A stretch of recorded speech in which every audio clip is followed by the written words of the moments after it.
जो खबर हमारी माटी से उपजे और पूरे देश में गूंजे, आपके हाथों के पन्नों से लेकर आपकी उंगलियों की डिजिटल स्क्रीन तक, नवा छत्तीसगढ़ की अपनी बुलंद आवाज, बेबाक, सच्ची और बिल्कुल सटी, गढ़ने पत्रकारिता के नए आयाम। आ रहा है उज्जवल भूमि। उज्जवल भूमि प्रिंट और डिजिटल पर बहुत जल्द।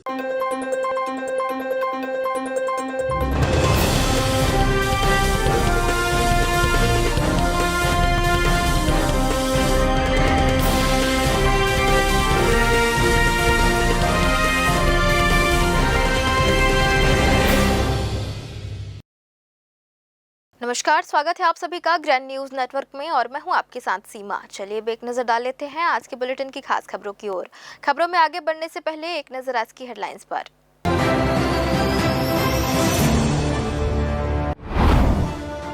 बिलासपुर दौरे पर स्वास्थ्य मंत्री श्याम बिहारी जायसवाल का कांग्रेस पर तीखा पलटवार। विपक्ष की कार्यशैली और वैचारिक एकजुटता पर उठाए सवाल। कांग्रेस ने महंगाई, बिजली बिल को बनाया मुद्दा। बिलासपुर में करंट से 2 राजमिस्त्रियों की दर्दनाक मौत। निर्माणाधीन मकान के पास 11 केवी हाई टेंशन लाइन बनी हादसे की वजह। सुरक्षा व्यवस्था पर उठे सवाल। एबीवीयू की बड़ी कार्रवाई। 74 परीक्षार्थियों के प्रश्न पत्र निरस्त। मुख्य परीक्षा 2025-26 में 80 नकल प्रकरणों की जांच के बाद फैसला। 6 छात्रों को मिली राहत।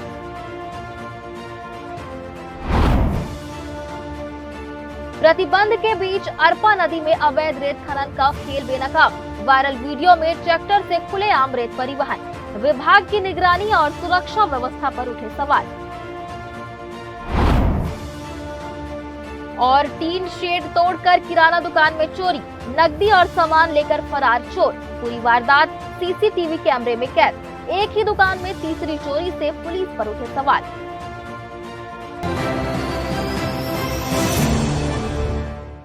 ये थी हेडलाइंस और अब खबरें विस्तार से। छत्तीसगढ़ के स्वास्थ्य मंत्री श्याम बिहारी जायसवाल के बिलासपुर दौरे के दौरान स्थानीय राजनीति में उस समय भूचाल आ गया जब कांग्रेस के बयानों पर तीखी प्रतिक्रिया देते हुए मंत्री ने विपक्ष की कार्यशैली और वैचारिक एकजुटता पर बड़े सवाल खड़े किए। दरअसल इससे पहले कांग्रेस नेताओं द्वारा सरकार पर तीखा प्रहार करते हुए कहा गया था कि पूरा देश इस बात से भलीभांति वाकिफ है कि कौन समाज में लोगों को आपस में लड़वाता है और कौन राजनीतिक लाभ के लिए आग लगवाता है, तथा कांग्रेस पार्टी के पास इस समय बिजली के बढ़े हुए बिलों और आसमान छूती महंगाई जैसे तमाम जनहित के बड़े मुद्दे हैं जिनके आधार पर वे सरकार के खिलाफ मुखर होकर विरोध प्रदर्शन कर रहे हैं। आइए देखते हैं पूरी खबर। इस पर कड़ा इतराज जताते हुए स्वास्थ्य मंत्री श्याम बिहारी जायसवाल ने बिलासपुर में मीडिया से मुखातिब होते हुए जोरदार पलटवार किया और कांग्रेस के दावों को पूरी तरह से खारिज करते हुए कहा कि विपक्षी दल के पास जनता से जुड़ा कोई भी ठोस या वास्तविक मुद्दा बचा ही नहीं है। वे केवल झूठे नैरेटिव गढ़कर तथा बिजली बिल के मुद्दों को तोड़ मरोड़ कर प्रदेश की भोली भाली जनता को भड़काने और गुमराह करने का सफल प्रयास कर रहे हैं। जायसवाल ने कांग्रेस की अंतर्कलह और एकजुटता पर बड़ा तंज कसते हुए पंजाब का हवाला दिया और कहा कि जहां एक और पार्टी भीतर से पूरी तरह बिखरी हुई है और भूपेश बघेल के खिलाफ ही विरोध के स्वर उठ रहे हैं, वहीं दूसरी ओर कांग्रेस के नेता कभी एक वैचारिक धरातल पर चल ही नहीं सकते क्योंकि उनकी राजनीतिक कार्यशैली ऐसी है कि वे अपनी एक जेब में पेट्रोल और दूसरी जेब में माचिस लेकर हमेशा समाज और व्यवस्था में आग लगाने का काम करते हैं। देखिए, कांग्रेस के लोग केवल नैरेटिव सेट करते हैं और केवल नैरेटिव के आधार पर पॉलिटिक्स करते हैं। इनके पास कोई मुद्दे नहीं है। केवल बिजली बिल के मुद्दे को प्रदेश के लोगों को भड़काकर गलत तरीके से उसको प्रदर्शित करके ये लोगों को गुमराह करने का काम कर रहे हैं। और मैंने जो पेट्रोल वाला बयान दिया था वो कांग्रेस के संगठन के संदर्भ में मीडिया वालों ने पूछा था, तो मैंने बताया था कि ये कांग्रेस एकजुट होकर कभी नहीं चलते हैं। अभी पंजाब में आप लोगों ने देख लिया है किस प्रकार से बातें चल रही हैं। आप लोग के ही चैनलों में चल रहा है कि वहाँ पे प्रभारी के रूप में भूपेश बघेल जी हैं, उनके खिलाफ नारे लगाए जा रहे हैं। तो ये कोई नया चीज़ नहीं है। कांग्रेस के नेता कभी एक नहीं हो सकते। उनके पॉकेट में एक पॉकेट में पेट्रोल, दूसरे पॉकेट में माचिस रख कर चलते हैं। कैमरामैन अमर ध्रुव के साथ पिंटू दुबे की रिपोर्ट। बिलासपुर के अल्प प्रवास पर पहुंचे प्रदेश के स्वास्थ्य मंत्री श्याम बिहारी जायसवाल ने सर्किट हाउस में पत्रकारों से चर्चा के दौरान प्रदेश में बढ़ते मलेरिया के मामलों, मच्छरदानी वितरण और झोला छाप डॉक्टरों के मुद्दे पर सरकार का पक्ष रखा। उन्होंने कहा कि जिस तरह छत्तीसगढ़ नक्सलवाद से बाहर निकल रहा है, उसी तरह आने वाले समय में प्रदेश को मलेरिया मुक्त बनाने की दिशा में भी तेजी से काम किया जा रहा है। साथ ही बिना लाइसेंस और नियमों के विपरीत चिकित्सा कार्य करने वालों पर लगातार कार्रवाई जारी रहने की भी बात कही जा रही है। आइए देखते हैं पूरी खबर। स्वास्थ्य मंत्री श्याम बिहारी जायसवाल ने कहा कि वर्ष 1998 के दौर में प्रदेश में मलेरिया का प्रकोप काफी अधिक था, लेकिन भाजपा सरकार बनने के बाद इस पर प्रभावी नियंत्रण की दिशा में लगातार कार्य हुए हैं। उन्होंने विश्वास जताया है कि आने वाले समय में छत्तीसगढ़ मलेरिया मुक्त प्रदेश बनने की ओर अग्रसर होगा। मंत्री ने कहा कि सरकार बीमारी की रोकथाम के लिए दीर्घकालिक रणनीति के साथ काम कर रही है और स्वास्थ्य विभाग को आवश्यक संसाधन उपलब्ध कराए जा रहे हैं। सरगुजा क्षेत्र में भी नक्सलवाद बढ़ चुका था। हम लोग उस समय राजनीति में नहीं आए थे, लेकिन इतना तो जानते थे, टीवी में चलता था, तो वहाँ रात को निकलना मुश्किल हो गया था हमारे सरगुजा साइड में। और उस समय मलेरिया का भी प्रकोप इतना ज़्यादा था। 98 के दशक में तत्कालीन मुख्यमंत्री दिग्विजय सिंह जी को हमारे ब्लॉक में आना पड़ा था। मलेरिया में इतने लोग मरे थे, लेकिन माननीय डॉक्टर रमन सिंह जी के मुख्यमंत्री बनने के बाद, छत्तीसगढ़ में सरकार बनने के बाद सरगुजा से मलेरिया भी भागा और नक्सलवादी भी भागा। वैसे ही अब नक्सलवाद की मुक्ति जो है बस्तर में हुआ है, तो मलेरिया भी जाएगा। और रहा सवाल इस क्षेत्र में, वो हमारी नज़र में है। हम एक एक गांव में हमारी टीम पहुंची है, जो कोटा और लोरबी क्षेत्र के कुछ गांव हैं, उन पर वहाँ हर घर में जाकर दवाइयाँ दी जा रही हैं, जाँच की जा रही है, और जल्द ही वहाँ पे जो मलेरिया के जो मच्छर हैं उनके मारने के लिए फॉगिंग भी किया जाएगा। मंत्री ने बताया कि केंद्र सरकार से 2 वर्षों से लंबित मच्छरदानी के लिए मिलने वाला फंड अब छत्तीसगढ़ को प्राप्त हो गया है। मच्छरदानी की खरीदी के लिए टेंडर प्रक्रिया जारी है। उन्होंने कहा कि टेंडर पूरा होने तक स्थानीय स्तर पर वैकल्पिक व्यवस्था के निर्देश दिए गए हैं। आवश्यकता पड़ने पर जिला कलेक्टर अपने स्तर पर भी मच्छरदानियों की खरीदी और वितरण कर सकेंगे।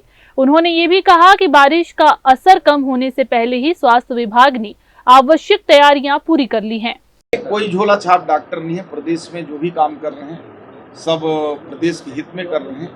मैं किसी के काम को, किसी व्यक्ति को अपमानित वाला बात अपने मुख से नहीं कह सकता। प्रदेश में कोई झोला छाप डॉक्टर नहीं है। सब लोग अपने अपने स्तर पे काम कर रहे हैं, और जो भी बिना लाइसेंस के या बिना जो छत्तीसगढ़ में जो मेडिकल की जो नियम कानून है उसके विपरीत काम करेंगे, उस पर कार्रवाई करते हैं। और हम लगातार पूरे प्रदेश में कार्रवाई करते हैं। झोला छाप डॉक्टरों के मुद्दे पर स्वास्थ्य मंत्री ने कहा कि प्रदेश में बिना लाइसेंस और नियमों के विरुद्ध चिकित्सा कार्य करने वालों के खिलाफ लगातार कार्रवाई की जा रही है।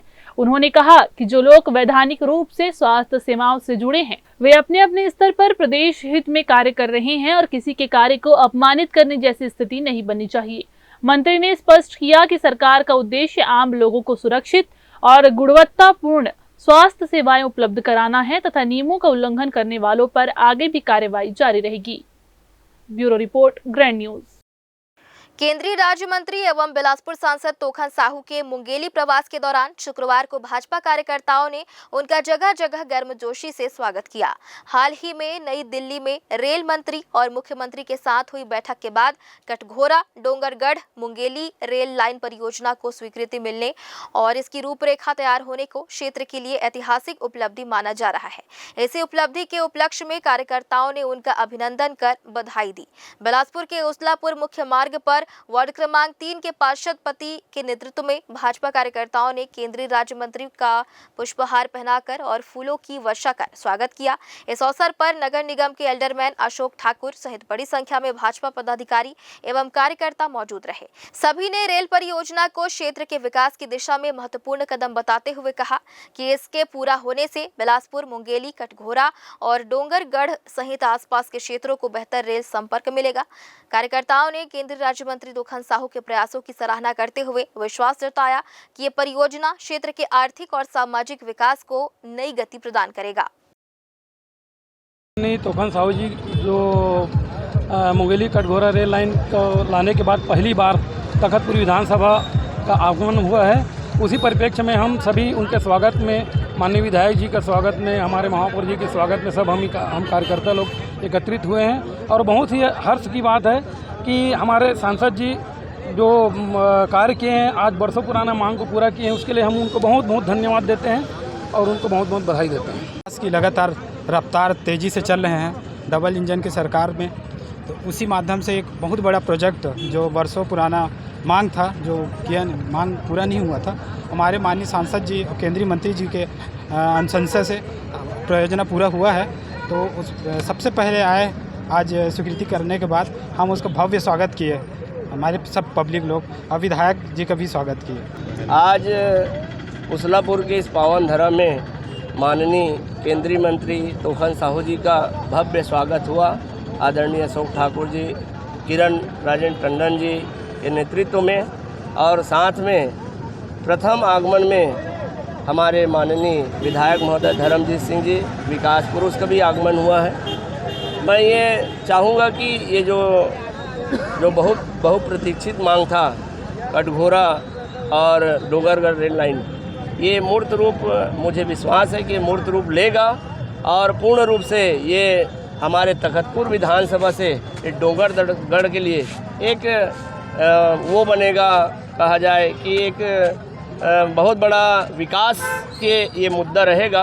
और ये अगर बनने के बाद पूरे इस क्षेत्र में डोंगरगढ़ से लेकर के कटघोरा होते हुए जो रेल लाइन आज तक जो नहीं देखे हैं कुछ बच्चे लोग, उनके लिए बहुत बड़ी सौभाग्य बात। तखतपुर जनपद पंचायत भवन में आयोजित सामान्य सभा की बैठक में जनप्रतिनिधियों और विभिन्न विभागों के अधिकारियों ने भाग लिया। बैठक के दौरान जनपद सदस्यों ने अपने अपने क्षेत्रों की समस्याएं प्रमुखता से उठाई।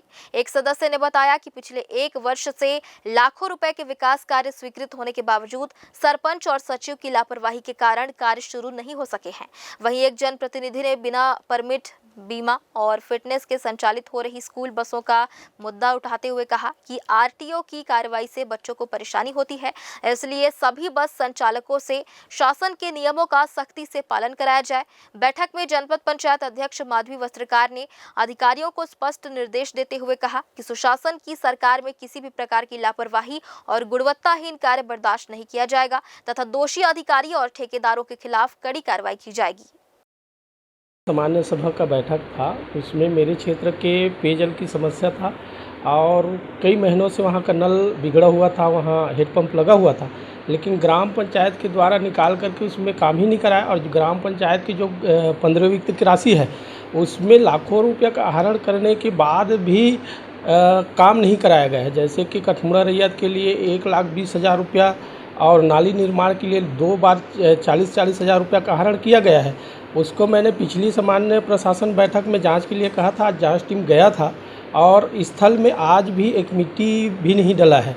मैं चाहता हूं उसमें सचिव और सरपंच दोनों के ऊपर कार्रवाई हो, गंभीरता से जांच हो, हमारे अधिकारी इसमें संज्ञान लें। यही मैं आज की सामान्य सभा में मांग किया हूँ। अपोलो अस्पताल और आयुष्मान योजना को लेकर पूछे गए सवाल पर श्याम बिहारी जायसवाल ने महत्वपूर्ण जानकारी दी है। उन्होंने बताया कि अस्पताल प्रबंधन और स्वास्थ्य विभाग की टीम के बीच लगातार बातचीत चल रही है, जिसके सकारात्मक परिणाम सामने आए हैं। आइए देखते हैं पूरी खबर। श्याम बिहारी जायसवाल ने स्पष्ट किया कि अपोलो प्रबंधन और स्वास्थ्य विभाग के बीच हुई चर्चा के दौरान 3 से 4 महत्वपूर्ण विषयों पर आपसी सहमति बन चुकी है। वर्तमान समय में इस व्यवस्था के तहत अस्पताल में डायलिसिस, कैंसर और कुछ अन्य चुनिंदा बीमारियों का इलाज आयुष्मान योजना के अंतर्गत किया जा रहा है, जो सुविधा फिलहाल उनके पास उपलब्ध है। आगे की योजनाओं के बारे में बताते हुए उन्होंने कहा कि जल्द ही अस्पताल में सुपर स्पेशलिटी सेवाएं भी पूरी तरह से प्रारंभ कर दी जाएगी। इन सेवाओं के शुरू होने से छत्तीसगढ़ की आम जनता को आयुष्मान योजना का 100% लाभ मिल सकेगा और बेहतर इलाज की राह आसान होगी। देखिए, लगातार हम अपोलो प्रबंधन और हमारे हेल्थ की टीम बातचीत कर रहे हैं। 3-4 विषयों पर सहमति बन चुकी है और हमने जो डायलिसिस है, कैंसर है और एक आध बीमारी पर और जो है, जो जितना उनके पास उपलब्धता होता है उसको वो लोग आयुष्मान से करेंगे और शीघ्र ही अब सुपर स्पेशलिटी जल्द ही प्रारंभ होकर आम जनता को 100% आयुष्मान से इलाज होगा। कैमरामैन अमर ध्रुव के साथ पिंटू दुबे की रिपोर्ट। बिलासपुर के तोरवा थाना क्षेत्र अंतर्गत अरपा नदी से एक खतरनाक स्टंटबाजी का वीडियो सोशल मीडिया पर तेजी से वायरल हो रहा है। वायरल वीडियो में रेत से भरी ट्रैक्टर ट्रॉली नदी के बीच पानी से गुजरती दिखाई दे रही है, जबकि ट्रैक्टर चलाने वाला युवक सीट पर बैठने के बजाय इंजन के ऊपर बने बोनट पर बैठकर सफर करता नजर आ रहा है। पानी के बीच भारी वाहन पर इस तरह का जोखिम भरा स्टंट न सिर्फ अपनी जान को खतरे में डालने जैसा है, बल्कि किसी भी क्षण हादसा होने की संभावना हो सकती है। वीडियो में युवक बेखौफ अंदाज में बोनट पर बैठा दिखाई देता है, जिसे देखकर लोग भी हैरान हैं। यही वजह है कि ये वीडियो अब सोशल मीडिया पर तेजी से वायरल हो रहा है। और फिलहाल वक्त हो चला है छोटे से ब्रेक का। ब्रेक के बाद भी खबरें जारी रहेंगी। बने रहिए ग्रैंड न्यूज नेटवर्क के साथ। जय प्राइवेट ITI NCVT से मान्यता प्राप्त एंड ISO सर्टिफाइड 10वीं पास विद्यार्थियों के लिए 2 year electrician course, OPA 1 year course, computer operating and programming assistant course, best classroom facility, admissions open. जय private ITI, riverview colony, Koni, Bilaspur, Chhattisgarh. Dr. C.V. Raman University offers high-quality education to students, particularly those from difficult geographical areas of central India. The flourishing 70-acre campus boasts of more than 120 state-of-the-art laboratories, smart classrooms, research centers, and a plethora of on-campus facilities that provide easy access. Dr. C.V. Raman University. Be the change. हर हर महादेव। आदरणीय धर्म प्रेमी सज्जनों, आप सब सादर आमंत्रित है जहां विश्व का ऐतिहासिक मंदिर श्रीपाद लक्षेश्वर धाम सलधा एक साथ स्थापित हो रहे हैं 1.25 लाख शिवलिंग। उसी स्थान पर इस वर्ष परम आराध्य परम धर्माधीश उत्तरामनाय ज्योतिष पीठाधीश्वर जगत गुरु शंकराचार्य स्वामी श्री अविमुक्तेश्वरानंद सरस्वती महाराज जी का भव्य एवं दिव्य चातुर्मास आषाढ़ गुरु पूर्णिमा 29 जुलाई से भाद्र पूर्णिमा 26 सितंबर तक के इसमें अनेक उत्सव एवं पर्व आएंगे। यह तब परम आनंद का अवसर हो जाएगा जब श्रावण शुक्ल द्वितीया वो धर्म सम्राट स्वामी श्री करपात्री जी महाराज जी और स्वामी श्री जगत गुरु शंकराचार्य स्वामी अविमुक्तेश्वरानंद सरस्वती जी महाराज जी का वर्धापन दिवस आएगा। आप सब सादर आमंत्रित हैं, भूलना नहीं है। 29 जुलाई से 26 सितंबर तक के परिवार आइए, अपने जीवन को धन्य धन्य। जो खबर हमारी माटी से उपजे और पूरे देश में गूंजे, आपके हाथों के पन्नों से लेकर आपकी उंगलियों की डिजिटल स्क्रीन तक, नवा छत्तीसगढ़ की अपनी बुलंद आवाज, बेबाक, सच्ची और बिल्कुल सटीक गढ़ने पत्रकारिता के नए आयाम। आ रहा है उज्जवल भूमि, उज्जवल भूमि प्रिंट और डिजिटल पर बहुत जल्द। ब्रेक के बाद आप सभी का स्वागत है। सिविल लाइन थाना क्षेत्र के स्वर्ण जयंती नगर में मंगलवार को एक दर्दनाक हादसे में 2 राजमिस्त्रियों की जान चली गई। निर्माणाधीन मकान में काम के सिलसिले में पहुंचे रवि बंजारे और भूपेंद्र साहू की मकान के बेहद करीब से गुजर रही 11 केवी हाई टेंशन बिजली लाइन की चपेट में आने से मौके पर ही मौत हो गई। दोनों DLS कॉलेज के पास स्थित अटल आवास के रहने वाले बताए जा रहे हैं। शुरुआती जानकारी के मुताबिक दोनों ठेकेदार से बातचीत के बाद मकान की ऊपरी मंजिल पर पहुंचे थे, जहां हाई टेंशन लाइन से संपर्क होने के बाद हादसा हो गया। बताया जा रहा है कि पहले एक राजमिस्त्री करंट की चपेट में आया और उसे बचाने की कोशिश में दूसरा साथी भी इसकी चपेट में आ गया। हादसे के बाद इलाके में भी हड़कंप मच गया। वहीं अब इस घटना ने निर्माणाधीन भवन, स्वीकृत नक्शे और हाई टेंशन लाइन के बीच सुरक्षित दूरी को लेकर गंभीर सवाल खड़े कर दिए हैं। घटना के बाद सामने आई जानकारी के मुताबिक जिस निर्माणाधीन मकान में दोनों राजमिस्त्री पहुंचे थे, उसके पास से 11 केवी की हाई टेंशन बिजली लाइन गुजर रही है। प्रत्यक्षदर्शियों के अनुसार दोनों कुछ देर तक नीचे बातचीत करने के बाद भवन की ऊपरी मंजिल की ओर गए थे। इसी दौरान हाई टेंशन लाइन की चपेट में आने से हादसा हुआ। करंट का झटका इतना तेज था कि दोनों को संभलने तक का मौका नहीं मिला। आसपास मौजूद लोगों ने तत्काल मदद करने की कोशिश की, लेकिन तब तक दोनों की मौत हो चुकी थी। घटना के बाद स्वर्ण जयंती नगर में मातम का माहौल है। हादसे ने यह सवाल भी खड़ा किया कि निर्माण कार्य के दौरान हाई टेंशन लाइन के आसपास सुरक्षा मानकों और सुरक्षित दूरी का कितना ध्यान रखा गया था। खास बात यह है कि हादसे से पहले इस निर्माण को लेकर नगर निगम स्तर पर आपत्ति भी सामने आ चुकी थी। इस निर्माण के संबंध में कार्यालय को शिकायत मिली थी, तो जोन कार्यालय से अप्रैल, मई, जून में 3 नोटिस दी गई थी। नोटिस देने के उपरांत भी इनके द्वारा निर्माण का नहीं रोका गया था। तो जितना भी अनुमति के विरुद्ध निर्माण था उसे आज से तोड़ने की कार्रवाई की गई है। क्योंकि जेसीबी से जिस भाग तक तोड़ा जा सकता है उतना ही तोड़ा गया है। बाकी मैनुअल तो इनके द्वारा यदि नहीं तोड़ा गया तो नगर निगम फिर तोड़ने की मैनुअल कार्रवाई करेंगे। नगर निगम अधिकारी अनुपम तिवारी के मुताबिक इस निर्माण को लेकर कार्यालय में शिकायत मिली थी, जिसके बाद जोन कार्यालय की ओर से अप्रैल, मई और जून के दौरान 3 नोटिस जारी किए गए थे। उनका कहना है कि नोटिस दिए जाने के बावजूद निर्माण कार्य बंद नहीं कराया गया। अनुमति के विपरीत किए गए निर्माण कार्य वाले हिस्से को हटाने की कार्यवाही भी की गई थी। अनुपम तिवारी ने बताया कि जेसीबी से जिस हिस्से तक कार्यवाही संभव थी उतना हिस्सा हटाया गया है और यदि बाकी हिस्से को संबंधित व्यक्ति द्वारा स्वयं नहीं हटाया गया तो नगर निगम की ओर से मैनुअल कार्यवाही भी की जाएगी।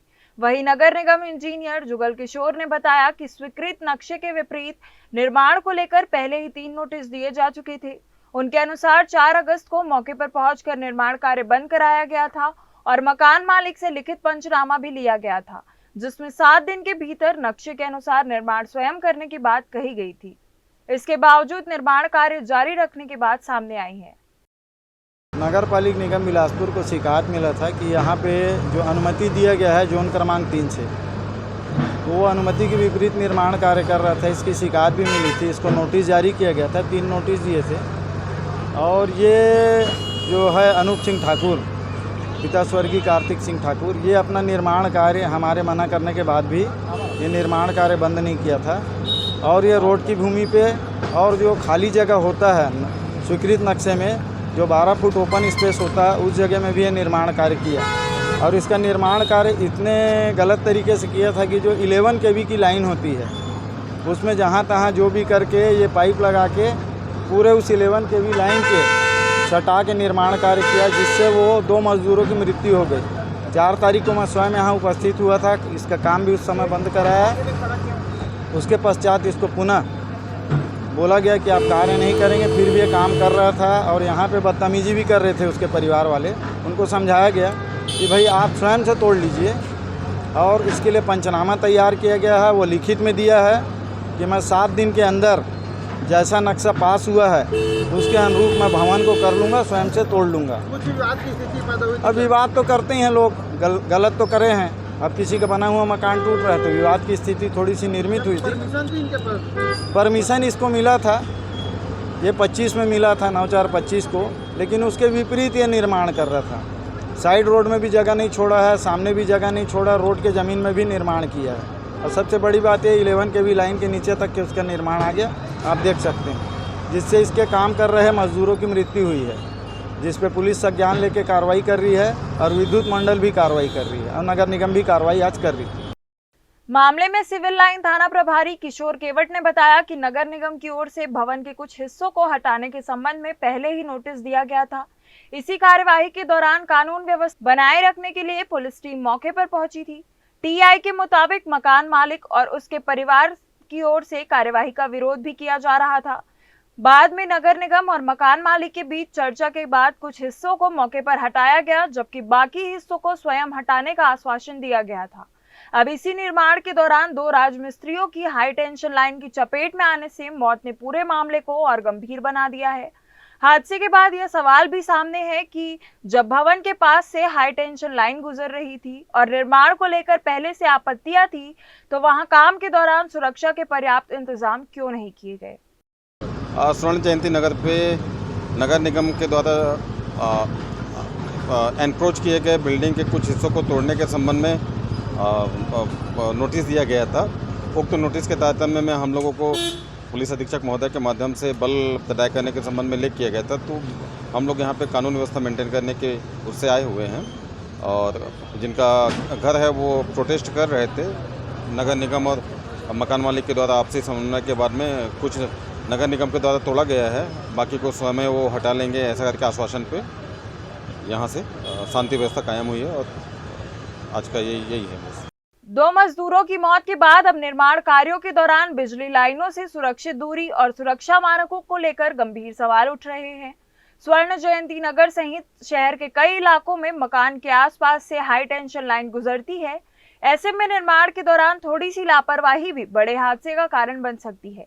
इस घटना में भी अब जांच का दायरा केवल हादसे तक सीमित नहीं रहेगा, बल्कि निर्माण की स्थिति, स्वीकृत नक्शे, पूर्व में जारी नोटिस, मौके पर किए गए काम और हाई टेंशन लाइन से सुरक्षित दूरी जैसे पहलुओं की पड़ताल भी अहम होगी। फिलहाल दोनों मृतकों के शवों को पोस्टमार्टम के लिए भेजा गया है और पूरे घटनाक्रम की जांच की जा रही है। इस हादसे ने एक बार फिर सवाल खड़ा कर दिया है कि नियमों का पालन कराने की व्यवस्था और मौके पर वास्तविक सुरक्षा के बीच आखिर इतनी बड़ी खाई क्यों रह गई, जिसकी कीमत 2 परिवारों को अपने 2 सदस्यों की जान देकर चुकानी पड़ी। कैमरामैन गोलू के साथ पिंटू दुबे की रिपोर्ट। सीपत थाना क्षेत्र में नाबालिग बच्ची से दुष्कर्म के आरोप में एक युवक को घटना की शिकायत के 24 घंटे के भीतर गिरफ्तार किया गया है। मामला ग्राम निरतू से जुड़ा है, जहां एक नाबालिग बच्ची की मां ने 5 अगस्त को थाने पहुंचकर शिकायत दर्ज कराई। शिकायत के मुताबिक ग्राम निरतू निवासी 30 वर्षीय दीपक पटेल बच्ची को साइकिल सिखाने के बहाने रेलहा जंगल की ओर ले गया था। आरोप है कि जंगल में उसने नाबालिग के साथ दुष्कर्म किया। शिकायत सामने आने के बाद मामले को गंभीरता से लेते हुए आरोपी की तलाश शुरू की गई। लगातार पतासाजी के दौरान आरोपी के ठिकाने की जानकारी मिलने पर उसे हिरासत में लेकर पूछताछ की गई। पूछताछ के बाद आरोपी को गिरफ्तार कर न्यायालय में पेश किया गया, जहां से उसे न्यायिक रिमांड पर जेल भेज दिया गया है।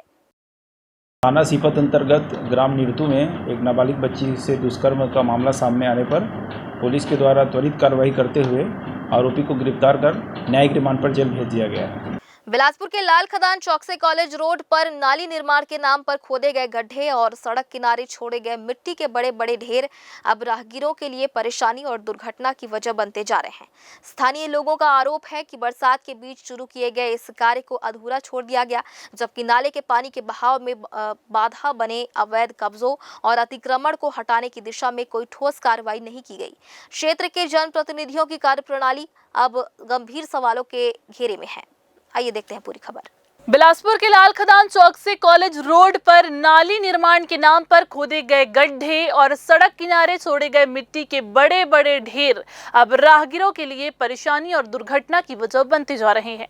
स्थानीय लोगों का आरोप है कि बरसात के बीच शुरू किए गए इस कार्य को अधूरा छोड़ दिया गया, जबकि नाले के पानी के बहाव में बाधा बनी अवैध कब्जों और अतिक्रमण को हटाने की दिशा में कोई ठोस कार्रवाई नहीं की गई। क्षेत्र के जनप्रतिनिधियों की कार्यप्रणाली पर अब गंभीर सवाल उठने लगे हैं।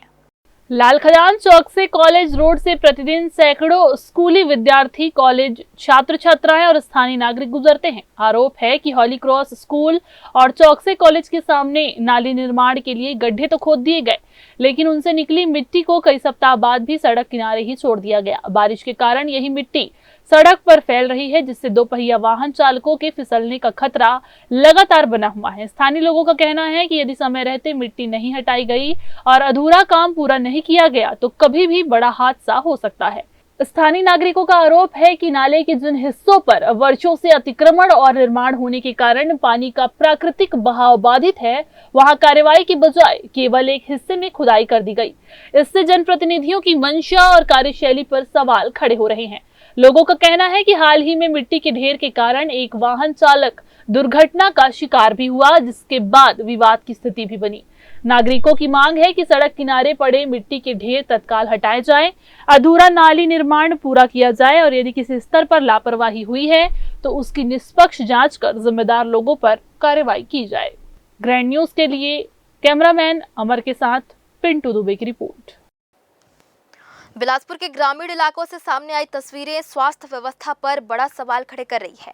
गांव-गांव घूमकर मरीजों के इलाज करने का दावा करने वाले कथित फर्जी डॉक्टर खुलेआम इंजेक्शन लगा रहे हैं, जबकि उनके पास वैध योग्यता और अधिकार होने पर गंभीर सवाल है।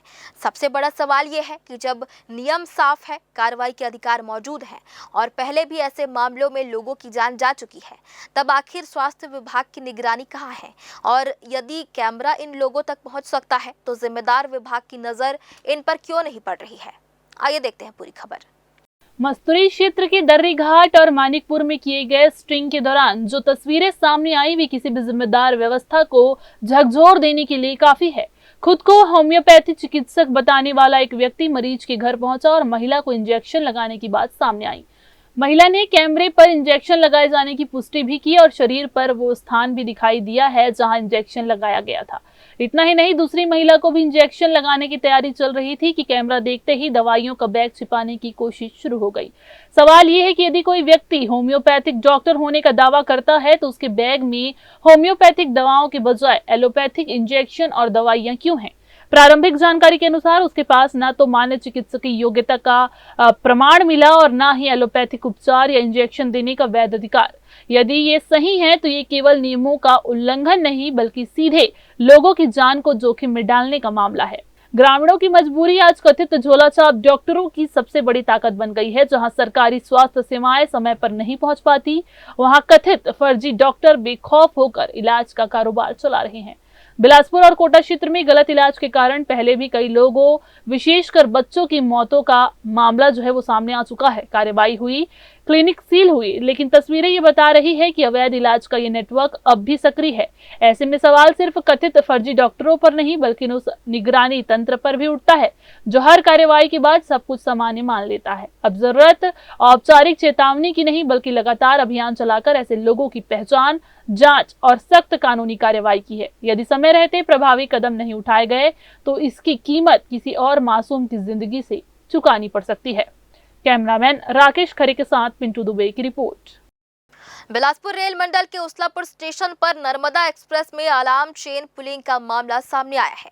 घटना 6 अगस्त की दोपहर की है जब ट्रेन संख्या 18234 नर्मदा एक्सप्रेस उसलापुर स्टेशन के प्लेटफॉर्म नंबर 2 से रवाना हो रही थी।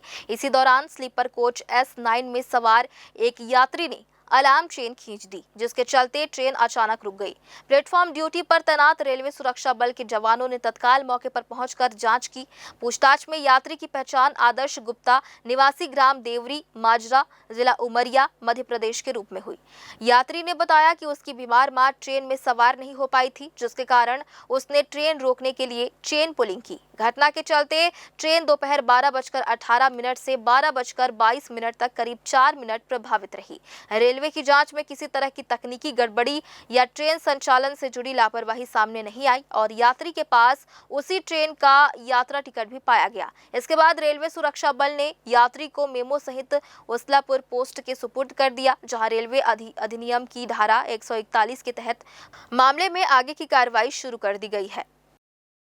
बिलासपुर से बेलगहना होते हुए गौरेला जाने वाले मार्ग पर भंवरटंग के पास देर रात सड़क किनारे तेंदुआ दिखाई देने से इलाके में दहशत का माहौल बन गया। बताया जा रहा है कि रात करीब 11:30 बजे एक तेंदुआ सड़क किनारे बैठा नजर आया। इसी दौरान कार से गुजर रहे सत्यम दीक्षित के जीजा की नजर तेंदुए पर पड़ी, जिसके बाद उन्होंने कार के अंदर से ही मोबाइल फोन पर उसका वीडियो बना लिया। वीडियो में तेंदुआ कुछ देर तक सड़क किनारे शांत बैठा दिखाई दे रहा है और कुछ समय बाद अचानक दौड़कर जंगल की ओर चला जाता है। तेंदुए की मौजूदगी का वीडियो सामने आने के बाद आसपास के ग्रामीणों और इस मार्ग से रात में गुजरने वाले वाहन चालकों में चिंता बढ़ गई है। सूचना मिलने के बाद वन विभाग ने क्षेत्र में निगरानी बढ़ा दी है। साथ ही जंगल से लगे इलाकों और बिलासपुर गौरेला मार्ग से रात के समय गुजरने वाले लोगों से सतर्कता बरतने की अपील की गई है। वन विभाग की नजर तेंदुए की गतिविधियों पर बनी हुई है। हालांकि अब तक तेंदुए के हमले या किसी तरह की जनहानि की कोई सूचना सामने नहीं आई है। एक बार फिर से वक्त हो चला है छोटे से ब्रेक का। ब्रेक के बाद भी खबरें जारी रहेंगी। बने रहिए ग्रैंड न्यूज नेटवर्क के साथ। जय जया प्राइवेट ITI NCVT से मान्यता प्राप्त एंड ISO सर्टिफाइड 10वीं पास विद्यार्थियों के लिए 2 year electrician course, COPA 1 year course, computer operating and programming assistant course, best classroom facility, admissions open. Jai Jaya private ITI, riverview colony, Koni, Bilaspur, Chhattisgarh. Dr. C.V. Raman University offers high-quality education to students, particularly those from difficult geographical areas of Central India. The flourishing 70-acre campus boasts of more than 120 state-of-the-art laboratories, smart classrooms, research centers, and a plethora of on-campus facilities that provide easy access. Dr. C.V. Raman University. Be the change. हर हर महादेव। आदरणीय धर्म प्रेमी सज्जनों, आप सादर आमंत्रित है जहां विश्व का ऐतिहासिक मंदिर श्रीपाद लक्षेश्वर धाम सलधा एक साथ स्थापित हो रहे हैं 1.25 लाख शिवलिंग। उसी स्थान पर इस वर्ष परम आराध्य परम धर्माधीश उत्तरामनाय ज्योतिष पीठाधीश्वर जगत गुरु शंकराचार्य स्वामी श्री अविमुक्तेश्वरानंद सरस्वती जी महाराज जी का भव्य एवं दिव्य चातुर्मास आषाढ़ गुरु पूर्णिमा 29 जुलाई से भाद्र पूर्णिमा 26 सितंबर तक के इसमें अनेक उत्सव एवं पर्व आएंगे। यह तब परम आनंद का अवसर हो जाएगा जब श्रावण शुक्ल द्वितीया वो धर्म सम्राट स्वामी श्री करपात्री जी महाराज जी और स्वामी श्री जगत गुरु शंकराचार्य स्वामी अविमुक्तेश्वरानंद सरस्वती जी महाराज जी का वर्धापन दिवस आएगा। आप सब सादर आमंत्रित हैं, भूलना नहीं है। 29 जुलाई से 26 सितंबर तक के परिवार आइए, अपने जीवन को धन्य धन्य। जो खबर हमारी माटी से उपजे और पूरे देश में गूंजे, आपके हाथों के पन्नों से लेकर आपकी उंगलियों की डिजिटल स्क्रीन तक, नवा छत्तीसगढ़ की अपनी बुलंद आवाज, बेबाक, सच्ची और बिल्कुल सटीक, गढ़ने पत्रकारिता के नए आयाम। आ रहा है उज्जवल भूमि, उज्जवल भूमि प्रिंट और डिजिटल पर बहुत जल्द। ब्रेक के बाद आप सभी का स्वागत है। अटल बिहारी वाजपेयी विश्वविद्यालय ने मुख्य परीक्षा सत्र 2025-26 में नकल के खिलाफ इस वर्ष की सबसे बड़ी कार्रवाई करते हुए 74 परीक्षार्थियों के संबंधित प्रश्न पत्र निरस्त कर दिए हैं। मार्च अप्रैल में आयोजित मुख्य परीक्षा के दौरान सामने आए कुल 80 नकल प्रकरणों की कई चरणों में सुनवाई और जांच के बाद विश्वविद्यालय की नकल प्रकरण समिति ने अंतिम फैसला लिया। 4 अगस्त को हुई अंतिम बैठक में 6 विद्यार्थियों के खिलाफ पर्याप्त साक्ष्य नहीं मिलने पर उन्हें नकल प्रकरण से मुक्त कर दिया गया, जबकि 74 मामलों में संबंधित प्रश्न पत्र निरस्त करने की कार्रवाई की गई। इनमें कुछ विद्यार्थियों को संबंधित विषय की पूरक परीक्षा देनी होगी, जबकि कुछ को उस विषय में अनुत्तीर्ण घोषित किया गया है। विश्वविद्यालय की मुख्य परीक्षा में इस वर्ष कुल 45,529 परीक्षार्थी शामिल हुए थे, जिनमें 22,473 नियमित, 22,319 निजी, 253 भूतपूर्व और 484 पूरक परीक्षार्थी शामिल रहे। पूरे परीक्षा सत्र के दौरान 58 विषय कोड की परीक्षाएं आयोजित की गई। इतने बड़े स्तर पर परीक्षा आयोजन के बीच 80 नकल प्रकरण सामने आना परीक्षा व्यवस्था की निगरानी और सख्ती को भी दर्शाता है। आइए देखते हैं पूरी खबर। नकल प्रकरण समिति ने अपने निर्णय में नकल को सामाजिक बुराई बताते हुए कहा कि इसे केवल दंड के जरिए खत्म नहीं किया जा सकता, बल्कि विद्यार्थियों में जागरूकता, नैतिक शिक्षा और स्वयं नकल से दूर रहने की आदत विकसित करना भी जरूरी है। विश्वविद्यालय का संदेश साफ है कि परीक्षा में सफलता के लिए अनुचित साधनों का सहारा लेना विद्यार्थी के भविष्य के साथ उसके चरित्र को भी प्रभावित करता है। इसी सोच के साथ 74 परीक्षार्थियों के प्रश्न पत्र निरस्त किए गए। वहीं विश्वविद्यालय ने किसी विद्यार्थी पर 1 या 2 वर्ष का प्रतिबंध लगाने जैसी कठोर कार्यवाही नहीं की है। इस फैसले के जरिए परीक्षा की निष्पक्षता और सूचिता बनाए रखने के साथ विद्यार्थियों को नकल से दूर रहने का संदेश देने की कोशिश की गई है। कैमरामैन अमर ध्रुव के साथ पिंटू दुबे की रिपोर्ट। सिलेंडरों की हेराफेरी और अवैध बिक्री पर अंकुश लगाने के साथ उपभोक्ताओं को आसान और तेज गैस सुविधा उपलब्ध कराने के उद्देश्य से बिलासपुर शहर में 10 किलोग्राम क्षमता वाला हल्का और पारदर्शी कंपोजिट एलपीजी सिलेंडर बाजार में उतारा गया है। रायपुर के बाद शुरू हुई इस सुविधा के तहत गुरुवार से शहर की 4 प्रमुख इंडेन वितरण एजेंसियों शारदा गैस सेवा, महामाया इंडेन, साई प्रसाद गैस और वर्तिका इंडेन डिस्ट्रीब्यूटर के माध्यम से सिलेंडर उपलब्ध कराया जा रहा है। खास बात यह है कि बुकिंग के बाद अधिकतम 180 मिनट यानी 3 घंटे के भीतर सिलेंडर की होम डिलीवरी की जाएगी और उपभोक्ता अपनी सुविधा के अनुसार डिलीवरी का समय भी तय कर सकेंगे। नए कनेक्शन के लिए सुरक्षा निधि 3,186 रुपए निर्धारित की गई है, जबकि प्रति सिलेंडर गैस की कीमत 1,700 रुपए रखी गई है। नौकरी पेशा लोगों, छोटे परिवारों और कम गैस खपत वाले शहरी उपभोक्ताओं को ध्यान में रखकर शुरू की गई इस व्यवस्था में कनेक्शन की प्रक्रिया बेहद आसान रखी गई है, जिसमें आवेदक को केवल पहचान पत्र के आधार पर नया कनेक्शन उपलब्ध कराया जा रहा है। नए कंपोजिट सिलेंडर की सबसे बड़ी खासियत इसका वजन में हल्का होना, जंगरोधी होना और पारदर्शी होना है। पारंपरिक लोहे के सिलेंडर की तुलना में इसे एक स्थान से दूसरे स्थान पर उठाना और ले जाना काफी आसान है। पारदर्शी बॉडी होने के कारण इसमें बची हुई गैस की मात्रा बाहर से ही साफ दिखाई दे जाती है, जिसमें उपभोक्ताओं को गैस खत्म होने या उसकी स्थिति का सही अंदाजा लगाने में आसानी होती है। ये चूंकि काफ़ी सारे यहाँ स्टूडेंट्स हैं और बाहर से कामकाजी लोग रहते हैं, तो उनके लिए भी बहुत आसानी से हमारे सभी सेंटर्स पे सभी 35 जो अपने पास एजेंसियां हैं सभी पर उपलब्ध रहेगा। और ये चूंकि बहुत कन्वीनियंट और बहुत इजी उपलब्ध भी रहेगा। उसके अलावा ये 10 केजी का है और ये पीवीसी से बना हुआ है, तो इसको एक जगह से दूसरी जगह लेना भी बहुत आसानी रहेगा। और सबसे अच्छी बात यह है कि वो जब चाहेंगे तब तुरंत मिल जाएगा ये। और आने वाले दिनों पे इसको ऑनलाइन साइट पर भी उपलब्ध हो जाएगी, जिससे कि बहुत ही आसानी से अगले 10 मिनट के अंदर ही जैसे ऑर्डर्स करेंगे वैसे मिल जाएगा। इस नए और आधुनिक विकल्प के संबंध में जानकारी देते हुए खाद्य अधिकारी अमृत दास खुजूर ने बताया कि शहर में बड़ी संख्या में छात्र और कामकाजी लोग रहते हैं, जिनकी जरूरतों को देखते हुए ये सेवा अत्यंत सुविधाजनक साबित होगी।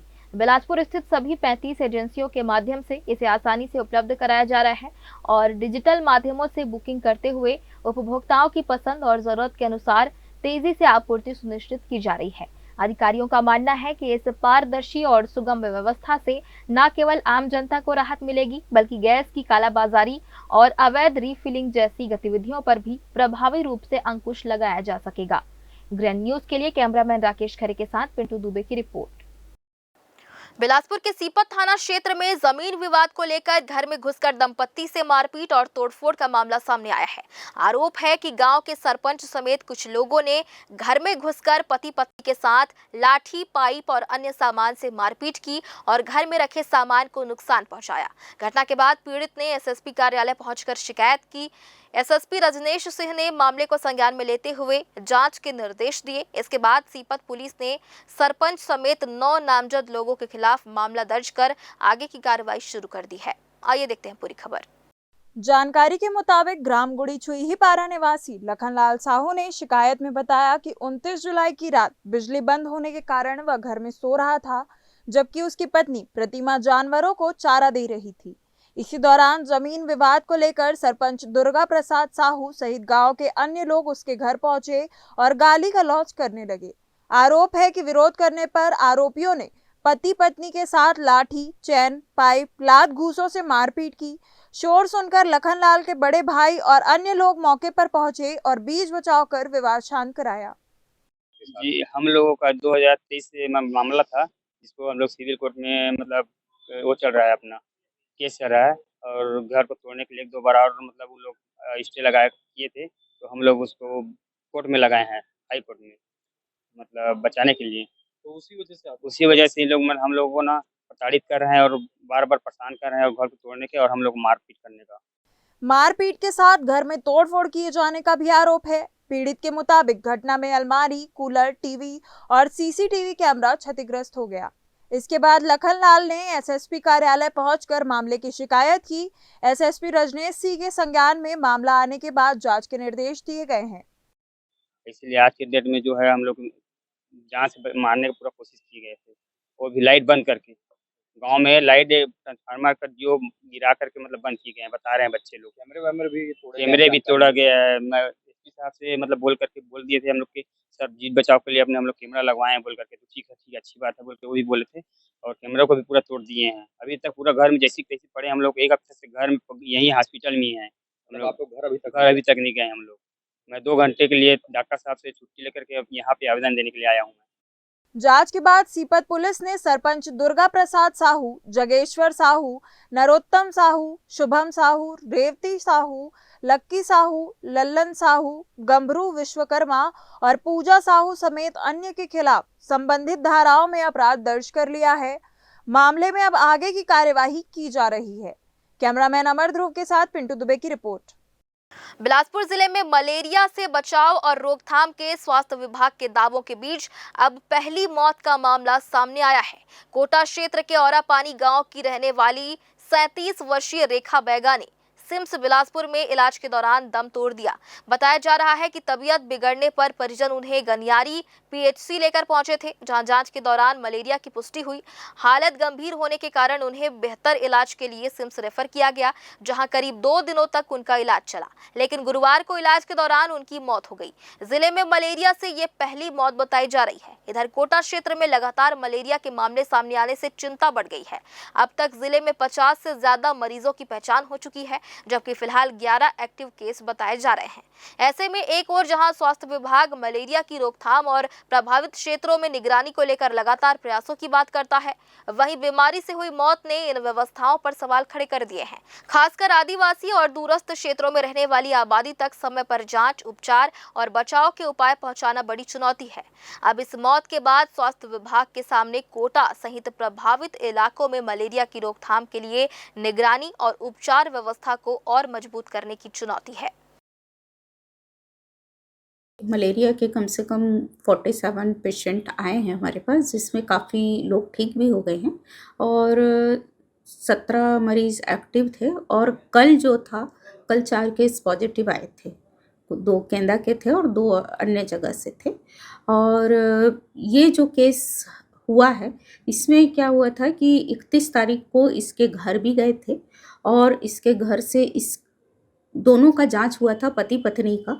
तो जो बुधराम है उसका पॉजिटिव आया था और इसका नेगेटिव आया था 31 तारीख को। तो इसके पति को फिर बहुत ही हम लोगों ने काउंसलिंग करके इनको सिम्स लाया था और सिम्स में ये इनका पति जो है 5 दिन भर्ती रहा था और इनका भी हमने जांच किया था, पर इनका नेगेटिव आया था।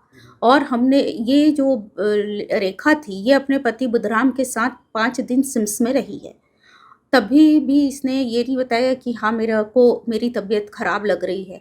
जब ये इन लोग 5 तारीख को डिस्चार्ज हुए और वापस ओरापानी गए, तो हमारी स्वास्थ्य टीम उस केस को उसके पति को देखने गई कि भाई ठीक है कि नहीं है करके। तो पता लगा कि इसको भी ठीक नहीं लग रहा है। देखा गया कि ये भी बीमार लग रही है, तो इसका तुरंत टेस्ट किया गया, तो देखा गया। इसके बाद इसको हमने भेजा, बहुत बोला सिम्स ले जाने के लिए, पर सिम्स में भर्ती कर लेते हैं 5 दिन के लिए। अभी सिम्स से आई हूँ तो सिम्स नहीं जाऊँगी। तो इसमें हम लोग बहुत मुश्किल से तैयार हुई कि गनियारी हम चले जाएंगे। तो इसको हम लोग ने बोली कि सेमरिया करके उनका एक केंद्र है, वहाँ ले गए और उसको गोली भी खिलाई गई। तो थोड़ा वॉमिटिंग हुआ, उल्टी हुआ, जिसके कारण से फिर इसको हम लोग इन लोग JSS गनियारी लेके आए। तो गनियारी में ये एडमिट थी, जहाँ पे इसको इंजेक्शन वगैरह लगा है और उसको जॉन्डिस भी था और एन्यूरिया यानी यूरिन नहीं हो रही थी। तो यूरिन नहीं होने का कारण, जॉन्डिस नहीं होने का, वो तो मलेरिया नेगेटिव हो गया था, पर जिससे कॉम्प्लिकेशंस की जॉन्डिस और एन्यूरिया के लिए फिर डायलिसिस के लिए ही इसको यहाँ भेजा गया, सिम्स भेजा गया, पर नाइट में इनकी मृत्यु हुई। बिजली विभाग ने आम लोगों से अधिक सौर ऊर्जा अपनाने की अपील की है। विभाग का कहना है कि वर्तमान समय में सोलर पैनल न केवल बिजली बिल कम करने का प्रभावी माध्यम है, बल्कि ये स्वच्छ ऊर्जा को बढ़ावा देकर पर्यावरण संरक्षण में भी महत्वपूर्ण भूमिका निभाता है। विभाग चाहता है कि शहर और ग्रामीण क्षेत्रों के अधिक से अधिक घर, व्यावसायिक प्रतिष्ठान, शैक्षणिक संस्थान तथा अन्य भवन अपनी छतों पर सोलर पैनल स्थापित करें और केंद्र एवं राज्य सरकार की विभिन्न योजनाओं के तहत उपलब्ध सब्सिडी का लाभ उठाएं।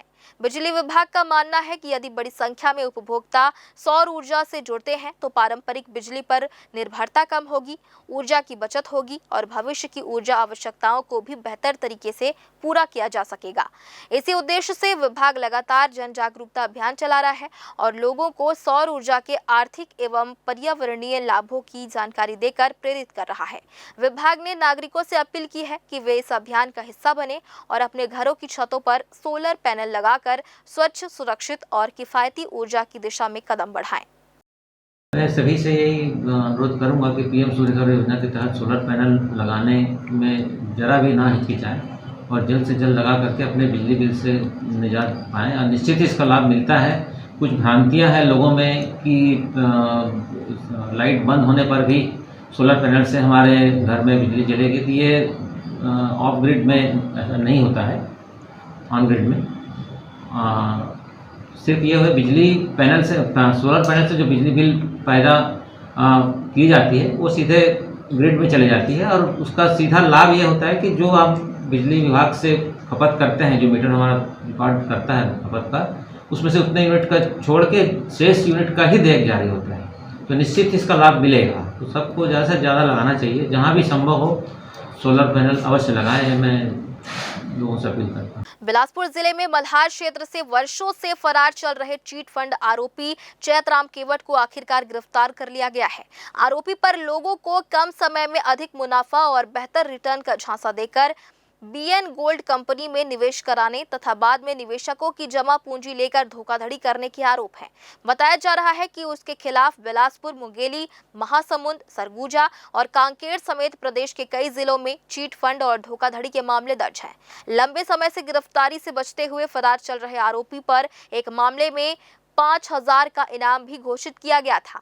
लगातार मिल रही सूचनाओं के आधार पर उस पर नजर रखी जा रही थी और उसके क्षेत्र में आने की जानकारी मिलते ही घेराबंदी कर उससे पकड़ लिया गया।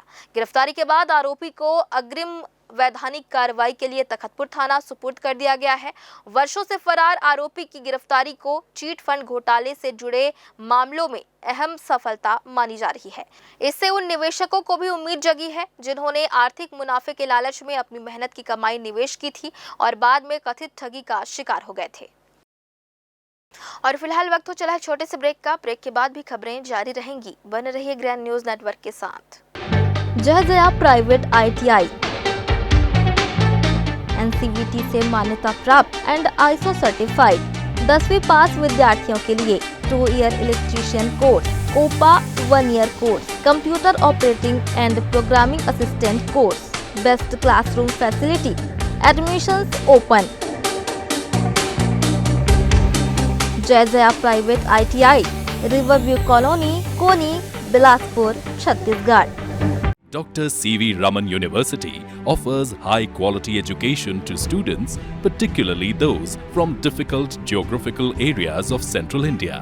The flourishing 70-acre campus boasts of more than 120 state-of-the-art laboratories, smart classrooms, research centers, and a plethora of on-campus facilities that provide easy access. Dr. C.V. Raman University. Be the change. हर हर महादेव। आदरणीय धर्म प्रेमी सज्जनों, आप सब सादर आमंत्रित है जहां विश्व का ऐतिहासिक मंदिर श्रीपाद लक्षेश्वर धाम सलधा एक साथ स्थापित हो रहे हैं 1.25 लाख शिवलिंग। उसी स्थान पर इस वर्ष परम आराध्य, परम धर्माधीश, उत्तरामनाय ज्योतिष पीठाधीश्वर जगत गुरु शंकराचार्य स्वामी श्री अविमुक्तेश्वरानंद सरस्वती जी महाराज जी का भव्य एवं दिव्य चातुर्मास आषाढ़ गुरु पूर्णिमा 29 जुलाई से भाद्र पूर्णिमा 26 सितंबर तक के, इसमें अनेक उत्सव एवं पर्व आएंगे।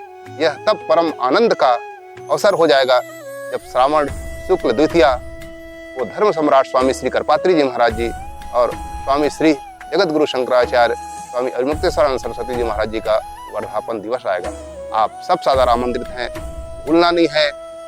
29 जुलाई से 26 सितंबर तक के परिवार आइए, अपने जीवन को धन्य धन्य। जो खबर हमारी माटी से उपजे और पूरे देश में गूंजे, आपके हाथों के पन्नों से लेकर आपकी उंगलियों की डिजिटल स्क्रीन तक, नवा छत्तीसगढ़ की अपनी बुलंद आवाज, बेबाक, सच्ची और बिल्कुल सटीक, गढ़ने पत्रकारिता के नए आयाम। आ रहा है उज्जवल भूमि। उज्जवल भूमि प्रिंट और डिजिटल पर बहुत जल्द। ब्रेक के बाद आप सभी का स्वागत है। बिलासपुर में एक और बारिश के मौसम को देखते हुए नदियों से रेत खनन पर रोक लागू है और कई राज्यों में भी इसी अवधि के दौरान खनन प्रतिबंधित किया गया है। वहीं शहर के तोरवा क्षेत्र स्थित अरपा नदी से अवैध रेत खनन का मामला सामने आया है। सोशल मीडिया पर वायरल हो रहे वीडियो में नदी के भीतर से ट्रैक्टर ट्रॉली में रेत भरकर खुलेआम परिवहन किया जाता दिखाई दे रहा है। इतना ही नहीं, ट्रैक्टर के इंजन के सामने वाले बोनट पर एक युवक बैठकर सफर करता नजर आ रहा है, जो गंभीर लापरवाही और जान जोखिम जोखिम में डालने वाला कृत्य है। यदि वाहन का संतुलन बिगड़ जाए या युवक अचानक नीचे गिर जाए तो उसके ट्रैक्टर के नीचे आने से बड़ा हादसा हो सकता है। वायरल वीडियो ने न केवल अवैध रेत खनन की गतिविधियों की ओर ध्यान खींचा है और इस अवैध खनन के बारे में इन ट्रैक्टर चालकों से पूछा गया कि कौन करवा रहा, तब किसी लल्ला नाम के शख्स का जिक्र हुआ। इसका मतलब साफ है, यहाँ इस क्षेत्र से दिन रात अवैध खनन का खेल चल रहा है। विभाग को भनक तक नहीं। आखिर प्रतिबंध के बावजूद नदी से रोजाना हो रहे कथित अवैध उत्खनन और परिवहन पर संबंधित विभाग की नजर क्यों नहीं पड़ रही है? लल्ला कौन? लल्ला खान को नाना क्यों चोर का नाम? मोर दुर्गेश से आता है। कब से खनन कर रहे हैं? हम आजा है पर मुफ्त गाड़ी 2 दिन लगे गलत से जो बिलासपुर के तोरबा स्थित रेलवे मुक्ति धाम में अव्यवस्थाओं और कथित अनियमितताओं को लेकर स्थानीय नागरिकों ने गंभीर सवाल खड़े किए हैं। नागरिकों का आरोप है कि अंतिम संस्कार के लिए निर्धारित इस मुक्ति धाम में नियम कायदों की अनदेखी की जा रही है और अब स्थिति यहां तक पहुंच गई है कि इंसानों के शवों के साथ कुत्ते के शव तक जलाए जाने की बात सामने आ रही है। स्थानीय लोगों के मुताबिक जगह की कमी को देखते हुए मुक्ति धाम में अतिरिक्त निर्माण कराया जा रहा है, लेकिन व्यवस्थाओं की निगरानी और संचालन को लेकर गंभीर लापरवाही बरती जा रही है। आरोप है कि मुक्ति धाम की देखरेख से जुड़े चौकीदार और जिम्मेदार लोग कथित तौर पर पैसों की लालच में अपने दायित्वों का दुरुपयोग कर रहे हैं और इसी वजह से ऐसी गतिविधियां हो रही है। सवाल ये भी है कि जिस जगह को इंसानों के अंतिम संस्कार के लिए बनाया गया है, वहां कुत्ते के शव को किसकी अनुमति से जलाया गया और इसकी निगरानी करने वाले जिम्मेदार लोग उस समय कहां थे? स्थानीय नागरिकों का कहना है कि यदि आरोप सही है तो यह केवल व्यवस्था की लापरवाही नहीं बल्कि मृतकों के अंतिम संस्कार जैसी संवेदनशील व्यवस्था की गंभीर अनदेखी है। लोगों ने पूरे मामले की निष्पक्ष जांच कराने, मुक्ति धाम के संचालन और वहां होने वाले अंतिम संस्कार की प्रक्रिया की निगरानी सुनिश्चित करने तथा दोषी पाए जाने वाले जिम्मेदार लोगों पर कड़ी कार्रवाई की मांग की है। हालांकि लगाए गए आरोपों की स्वतंत्र पुष्टि अभी नहीं हुई है और संबंधित जिम्मेदार पक्ष सामने आना बाकी है। तोरबा मुक्ति धाम जो बना हुआ है रेलवे का, यहाँ इंसानों के जलाने के लिए बनाया गया है और कुछ दिनों से यहाँ जगह की संख्या कम होने के कारण और नया बनाया जा रहा है, इसमें और अधिक डेड बॉडी जल सके। लेकिन चूंकि अभी हम लोग देखे हैं यहाँ की इंसान के जगह कुत्ता भी जलाया जा रहा है, तो इंसान और कुत्ते में कोई फर्क ही नहीं है। यहाँ के जो चौकीदार है जिनको सौंपा गया है यहाँ डेड बॉडी जलाने का देखरेख करने का, वो लोग पैसे लेकर इसका दुरुपयोग कर रहे हैं और यहाँ किसी भी चीज को जला देते हैं और पैसे खाने के लिए कुछ भी कर देते हैं। ये भी कहा कि भैया साइड में कहीं व्यवस्था करवा दीजिए हमारी करके, हमारे फैमिली मेंबर और यहाँ पे डॉग जलाए हैं, हमारा साइड में कहीं व्यवस्था करा दीजिए। मेरे को नहीं पता था वो साइड में कर रहे हैं कि क्या कर रहे हैं करके, वो बोले यही। लेकिन इंसानों की जलाने की जगह है, ये तो गलत बात है ना। मेरे को क्या पता था भैया, मैं तो मुक्ति धाम से वापस आए हैं, मुक्ति धाम वाले मना कर दिए, तो आप पूछिएगा मुक्ति धाम में जाकर। एनालॉग पनीर पर प्रतिबंध के बाद खाद्य एवं औषधि प्रशासन ने जिले में कार्रवाई तेज कर दी है। इसी कड़ी में विभागीय टीम ने शुक्रवार को कृष्णानंदन कोटा और आलाकाट रतनपुर हाईवे स्थित प्रतिष्ठानों का औचक निरीक्षण किया।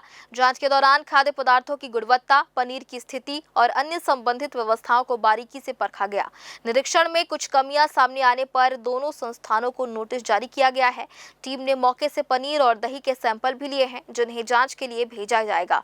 विभाग की ओर से बताया गया कि प्रयोगशाला से प्राप्त रिपोर्ट के आधार पर आगे की कार्रवाई तय की जाएगी। एनालॉग पनीर को लेकर प्रतिबंध के बाद खाद्य विभाग की यह कार्रवाई इसलिए भी अहम मानी जा रही है क्योंकि बाजार में पनीर के नाम पर उपभोक्ताओं को मानकों से अलग उत्पाद उपलब्ध कराए जाने की शिकायतें सामने आती रही हैं। ऐसे में विभागीय जांच का उद्देश्य खाद्य पदार्थों की गुणवत्ता सुनिश्चित करने के साथ ही उपभोक्ताओं के स्वास्थ्य से जुड़े मानकों का पालन कराना है।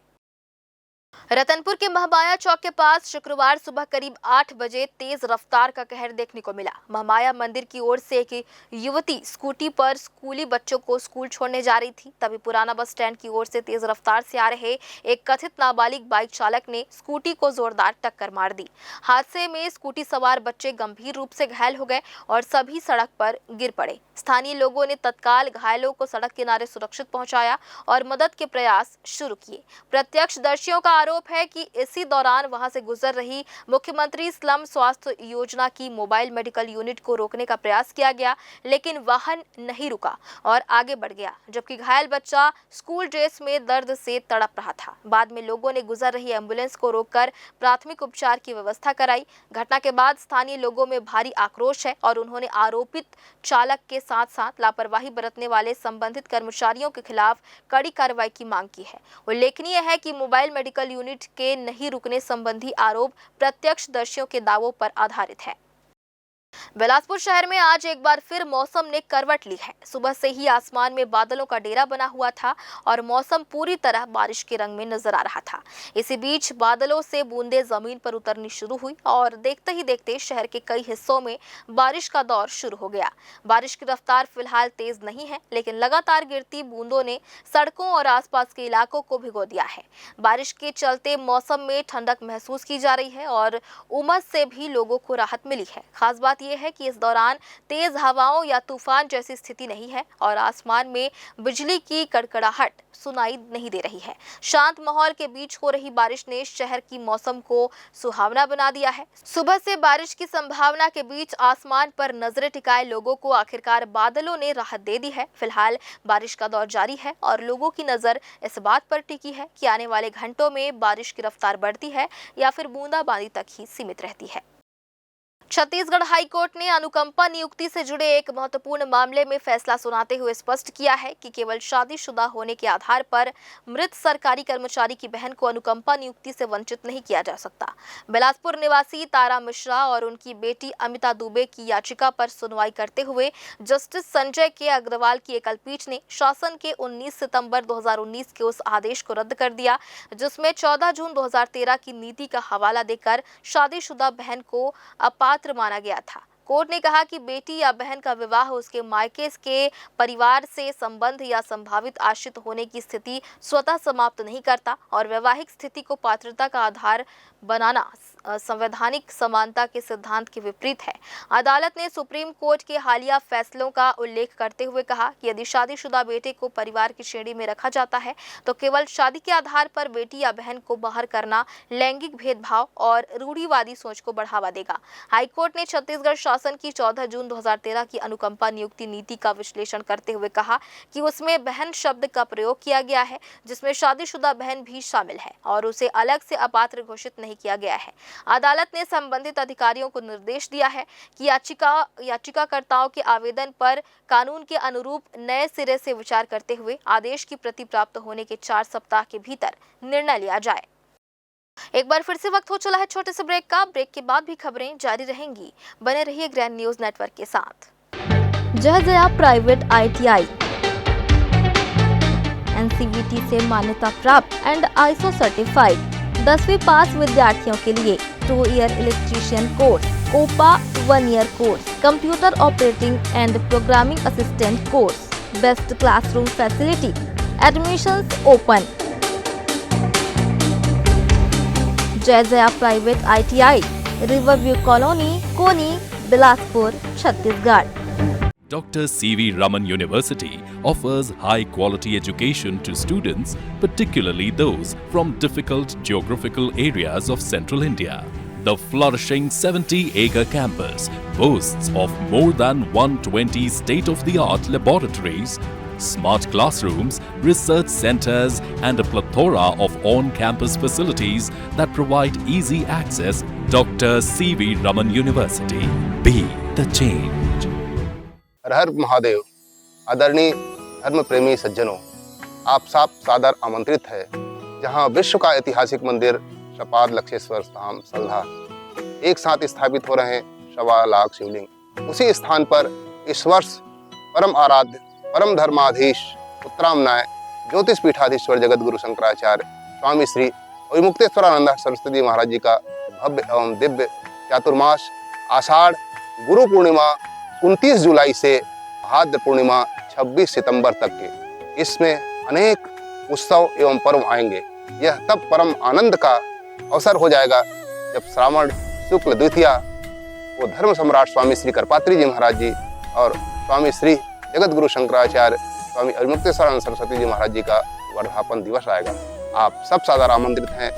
भूलना नहीं है 29 जुलाई से 26 सितंबर तक के परिवार आइए, अपने जीवन को धन्य धन्य। जो खबर हमारी माटी से उपजे और पूरे देश में गूंजे, आपके हाथों के पन्नों से लेकर आपकी उंगलियों की डिजिटल स्क्रीन तक, नवा छत्तीसगढ़ की अपनी बुलंद आवाज, बेबाक, सच्ची और बिल्कुल सटीक, गढ़ने पत्रकारिता के नए आयाम। आ रहा है उज्जवल भूमि, उज्जवल भूमि प्रिंट और डिजिटल पर बहुत जल्द। ब्रेक के बाद आप सभी का स्वागत है। सिविल लाइन थाना क्षेत्र के मुंगेली नाका इलाके में एक किराना दुकान को चोर ने निशाना बनाते हुए टीन शेड हटाकर सेंधमारी की वारदात को अंजाम दिया। गुरुवार देर रात चोर दुकान के अंदर दाखिल हुआ और गले में रखे रुपए समेत दुकान का सामान लेकर फरार हो गया।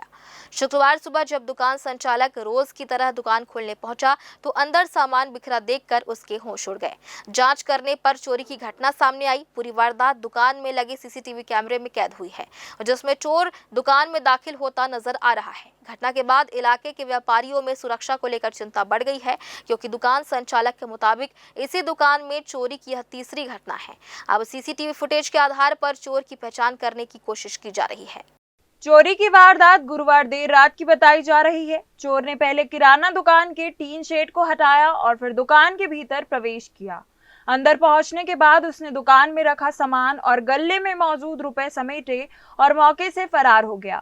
शुक्रवार सुबह दुकान खोलने पहुंचे संचालक को जब सामान बिखरा मिला तो चोरी का पता चला। इसके बाद तत्काल घटना की जानकारी संबंधित थाने में दी गई। मौके पर पहुंचकर जांच शुरू की गई और सीसीटीवी फुटेज को खंगाला गया। फुटेज में चोरी की पूरी गतिविधि कैद होने की बात सामने आई। अब इस फुटेज के जरिए चोर की पहचान और वारदात से जुड़े अन्य सुराग तलाशे जा रहे हैं। हमारा लड़का सुबह आया, दुकान खोला तो देखा तो कुर्सी उर्सी अंदर पड़ा है, चिड़िया और अपना बेंच पड़ा है ऊपर ऐसे करके। तो बोले मेरे फोन किया, भाई बेंच ऊपर रखे थे क्या, चिड़िया निकाले थे क्या, और दुकान की दरवाजे भी खुली हुई है कुछ। मैं बोला नहीं, मैं रात को नहीं बंद करके जाता हूँ। बोला तुरंत आओ पापा, चोरी हो गया है लग रहा है। देखा तो मैं गल्लो वल्लो देखा, पैसा सब गायब था। फिर सामान वामान भी कुछ देखा, अस्त व्यस्त पड़ा था। और फिर लड़का फोन किया, फिर FIR करवाने गए थाने में। तो थाने वाले बोले भाई रिपोर्ट दिए थाने में। तो थाने वाले भैया लोग बोले हम लोग जांच करने आएंगे। फिर उन लोग जांच करके फोटो वोटो खींच के गए। भैया ये चौथा बार हो गया चोरी होते। कितने का हुआ है, क्या लग रहा है? हुआ होगा भैया, सामान कोई गिनती नहीं है। पैसा भी गले में रात को रख के मैं चल दिया था, गिना नहीं हूँ मैं। अभी कम से कम 15-20 हजार का तो होगा भैया, लेके होगा। किसके ऊपर शक लग रहा है? किसी लड़का वीडियो कैमरा में आया है, सीसी कैमरा में। इधर दुकान संचालक सतीश रेलवानी का कहना है कि दुकान में चोरी की यह तीसरी घटना है। लगातार हो रही चोरी की वारदातों से इलाके के कारोबारियों में चिंता बढ़ गई है। रात के समय दुकानों की सुरक्षा को लेकर विशेष सतर्कता की जरूरत है। फिलहाल मामले की जांच जारी है और सीसीटीवी फुटेज के आधार पर चोर तक पहुंचने की कोशिश की जा रही है। चोरी में कितनी रकम और कितना सामान गया है, इसका पूरा आकलन भी किया जा रहा है। कैमरामैन राकेश खरे के साथ पिंटू दुबे की रिपोर्ट।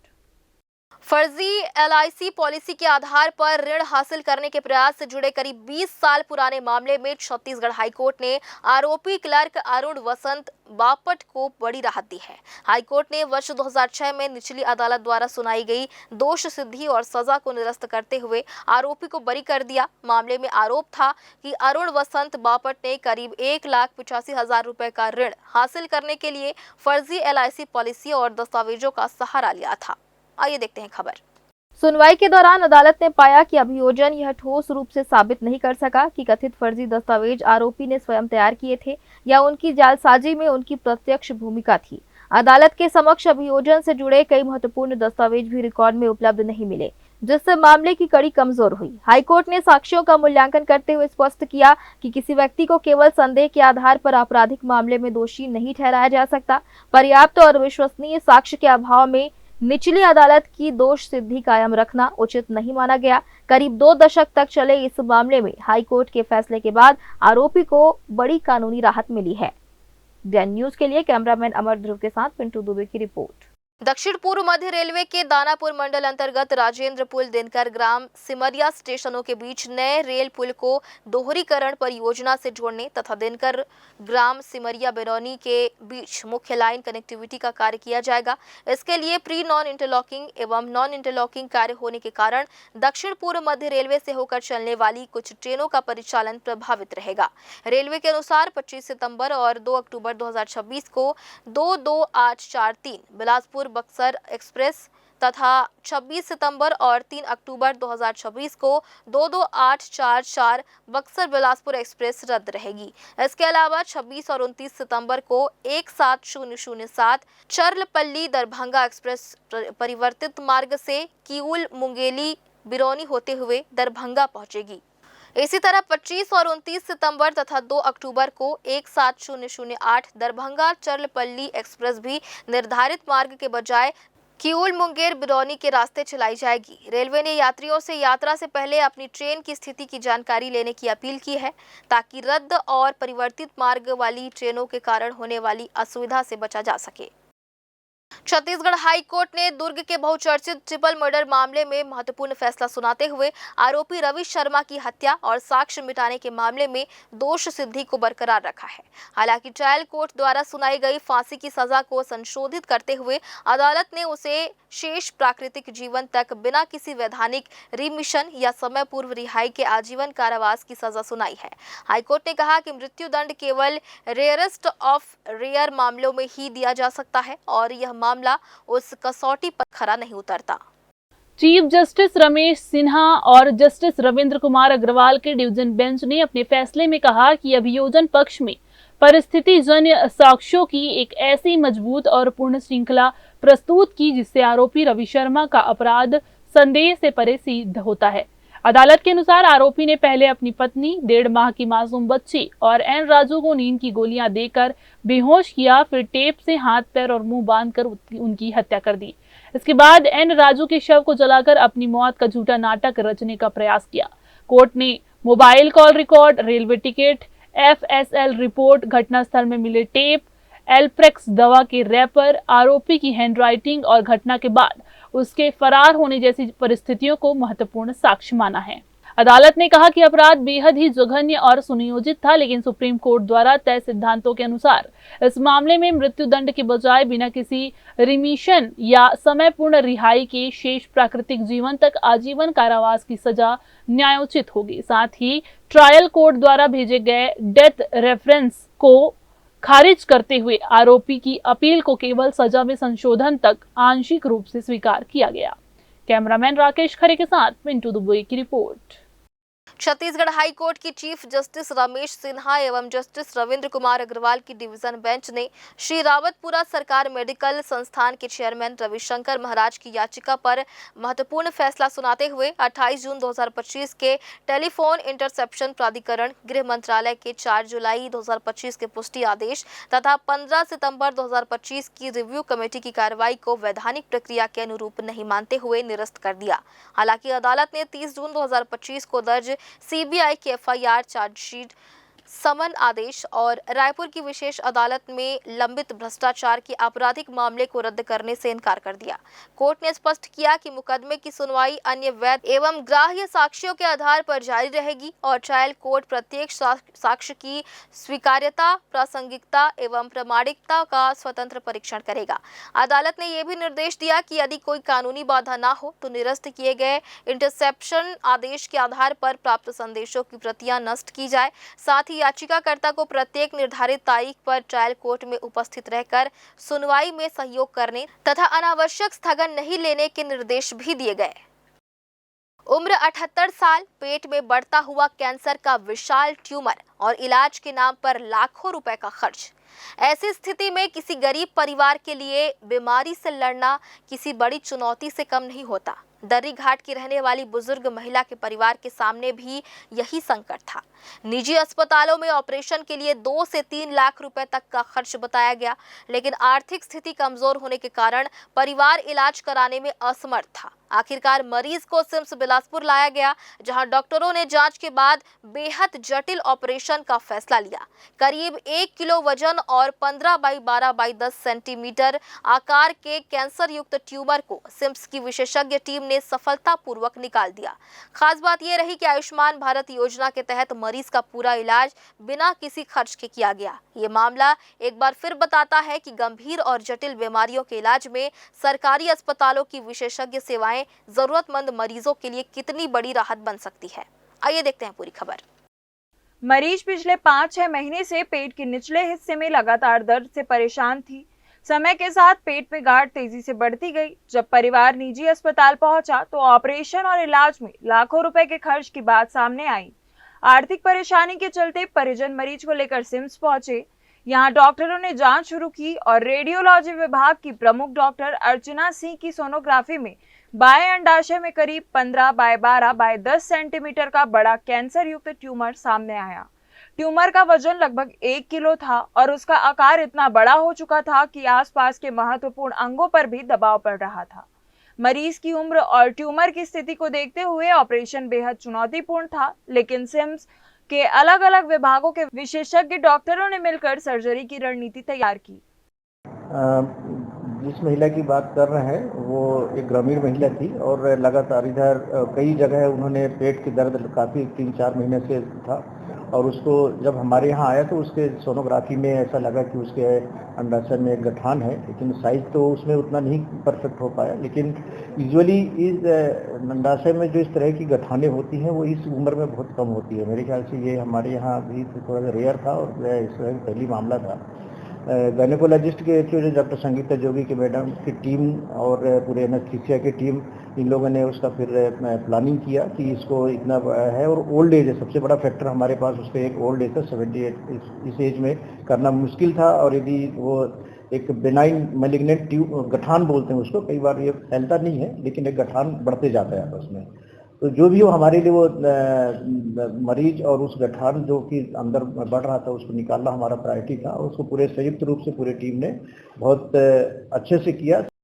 आपको बता दें कि अस्पताल में लगातार पिछले कई समय से बड़े बड़े ऑपरेशन सफल किए जा रहे हैं और इस मामले में भी सिम्स के विशेषज्ञ डॉक्टरों की टीम ने इस जटिल सर्जरी को अंजाम दिया।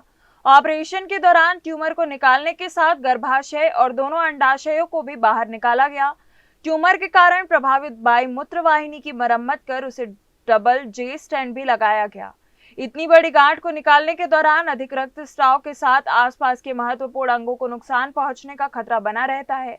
ऐसे में सर्जरी के दौरान बेहतर एनेस्थीसिया प्रबंधन और लगातार निगरानी बेहद जरूरी थी। सिम्स की चिकित्सा टीम ने इसी समन्वय के साथ ऑपरेशन पूरा किया। गायनेकोलॉजी, जनरल सर्जरी और एनेस्थीसिया विभाग के विशेषज्ञों की संयुक्त मेहनत से जटिल प्रक्रिया सफल रही। फिलहाल ऑपरेशन के बाद बुजुर्ग मरीज की हालत में सुधार बताया जा रहा है और वे डॉक्टरों की निगरानी में हैं।